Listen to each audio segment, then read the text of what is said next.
kids I work with, they're really from kindergartner level all the way up through fourth grade. It's a lot of fun to deal with them. Never know where it's going on any given day. What kind of questions do they ask you? You know, when you ask about what questions do they ask,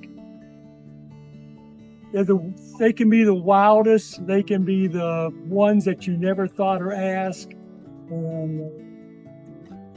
For example, this has been a really a good item to have here because no one has seen this before. And all it is a watering station where we're going to go ahead and teach them how to plant different types of vegetables. And then as they go down, they have to,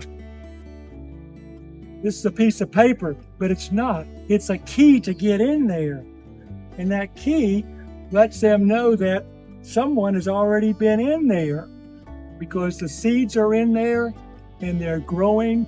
And when you look down here, there are lots and lots of things going on. And that's what the whole thing is here. There's lots of things going on. And kids like it that way. They like it to be fast and furious and fun.